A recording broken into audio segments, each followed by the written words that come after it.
Welcome to the Conemaugh River watershed. This watershed covers 1,370 square miles of southwestern Pennsylvania and is a major tributary to the Allegheny River. The river flows from the steep Allegheny Mountains into the Allegheny Plateau, dropping more than 1,700 feet in elevation from its headwaters near Ebensburg to its confluence with the Kiskiminetis River in Salzburg.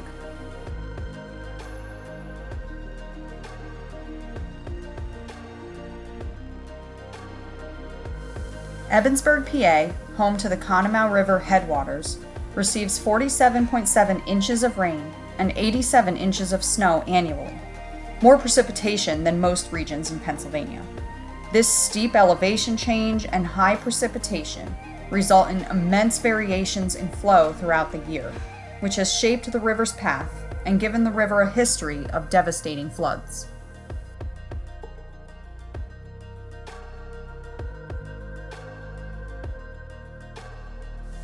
The river has been exploited for a variety of human uses over the past 2 centuries, accommodating canal systems, supporting railroads, and playing a large role in Pennsylvania's coal and steel industries.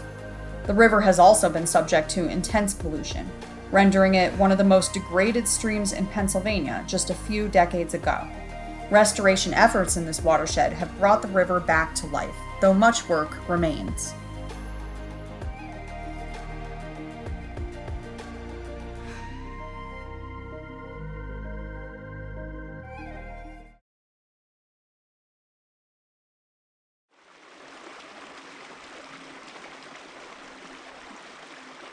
The Little Conemaugh River begins in the Allegheny Mountains in Cambria County. This area is rich with bituminous coal, which was mined as early as the 1760s. With the growth of the steel industry, coal mining in this area expanded through the 1800s. By 1901, there were 130 significant mines operating in Cambria County.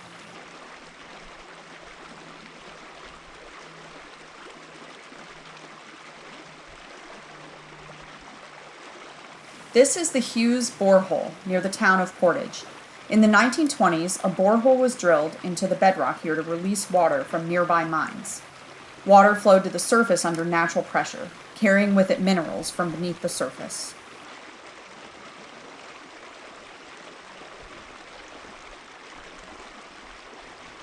Although coal is mostly carbon, it contains a small amount of sulfur. When exposed to water, oxygen, and bacteria, this sulfur will react to form sulfuric acid. Acid drainage from mines leaches minerals from rocks and soil. The orange color that you see here is due to large deposits of iron precipitating out of this mine drainage.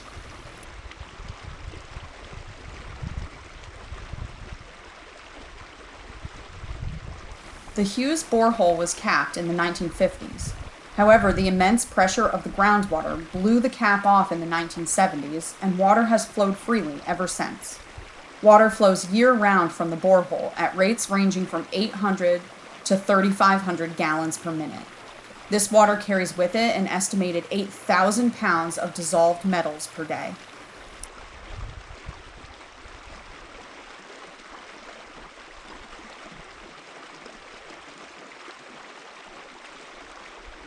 As you can see here, the flow from the borehole flooded this 6-acre area, destroying vegetation and drowning trees. It has left the area encrusted with iron deposits, the dead tree trunks the last evidence of the forest that once stood here.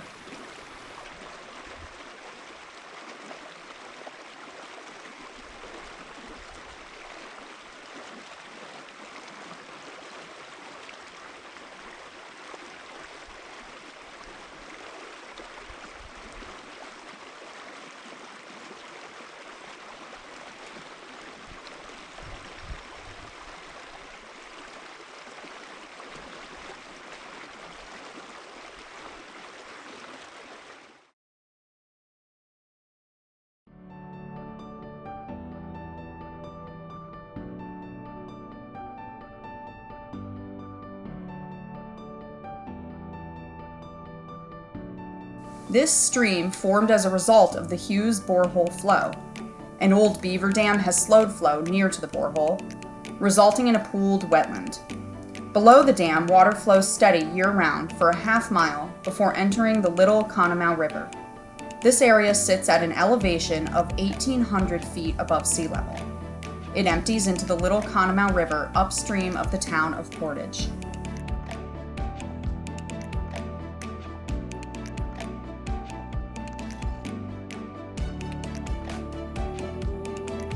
There are many other acid mine drainage sites throughout the Conemaugh. In some areas, this consists of artesian wells. In other areas, orange water seeps from rock fractures. Flow from the Hughes Borehole contributes nearly 8% of the total acid mine drainage to the Little Conemaugh River.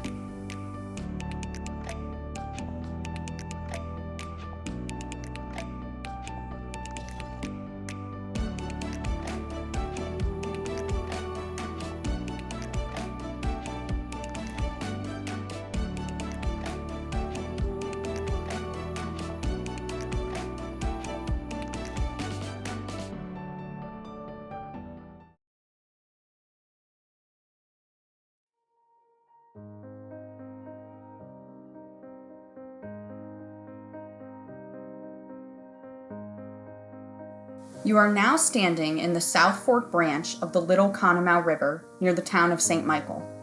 This site once housed a lake almost 70 feet deep and covering 450 acres, held back by an earthen dam. The dam had been constructed to form a reservoir which would provide water flow in the summers to the western section of the Pennsylvania Canal, a section which stretched the length of the Conemaugh River and onward to Pittsburgh. The dam's construction was completed in 1852. Soon after, the Pennsylvania Railroad was completed and it quickly replaced the canal system for transport. A few decades later, the reservoir was sold to the South Fork Fishing and Hunting Club for use as a recreational area.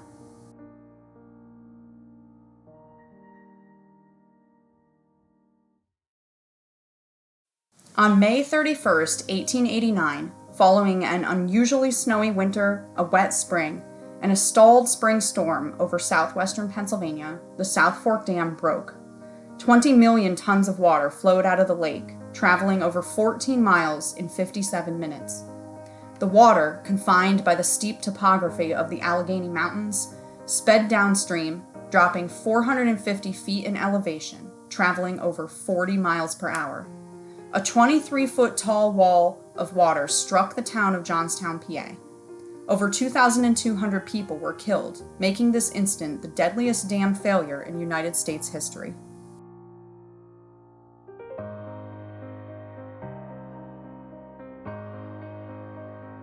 There are several factors that contributed to the dam failure, some of which we will see when we move downstream. The dam itself had design flaws that led to its failure. Its spillway was inadequate, and the dam had been reconstructed by the Fishing and Hunting Club with no discharge pipes. Therefore, it had no mechanism to allow a controlled release in times of high water. The lake was allowed to fill to a much larger volume than the dam had been designed to hold. Once the water spilled over the top of the dam, the soil eroded away, the dam split in the middle, and the water rushed forth.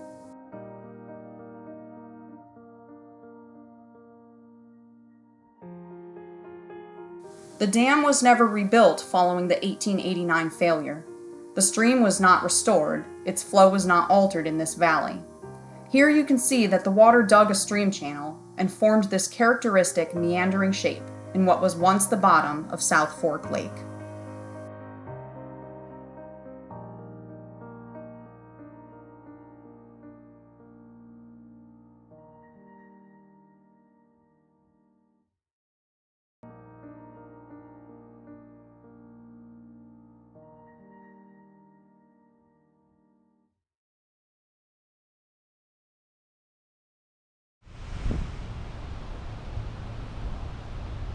You are now in the town of Johnstown, the town most drastically impacted by the 1889 dam failure in South Fork. This location is the start of the Conemaugh River, at the confluence of the Little Conemaugh River flowing from the east and the Stony Creek River from the south. The Johnstown area has long been prone to frequent flooding. Recall that this area receives a large amount of annual precipitation. If you look around, you can see the steep topography of the mountains that surround Johnstown.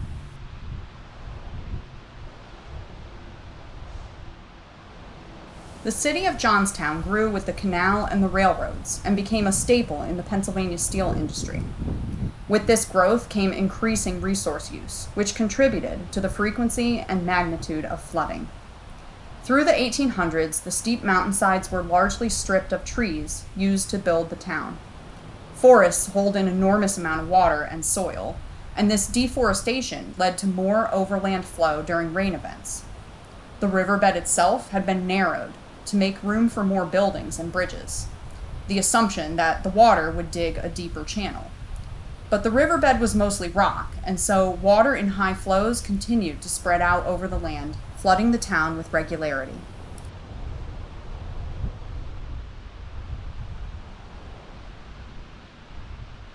In addition to the 1889 flood, Johnstown suffered two major flood events.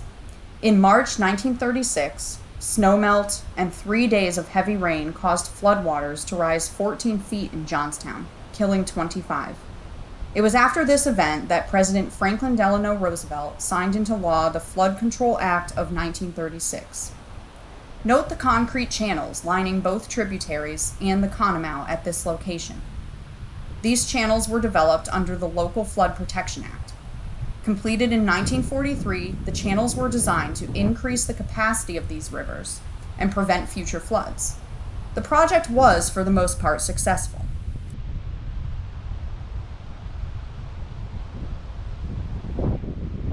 However, in 1977, a storm system out of the Midwest brought 12 inches of rain in 10 hours to the Johnstown area. This caused a dam failure on a Conemaugh River tributary.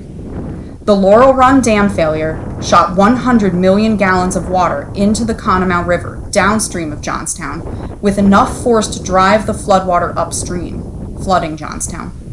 The Conemaugh rose an additional 15 feet in 20 minutes following the dam failure.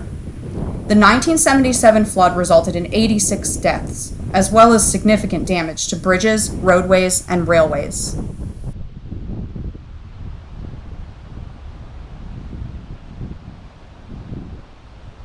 Notice the orange staining on the concrete channel walls, evidence of the acid mine drainage impacting both the Little Conemaugh and the Stony Creek River.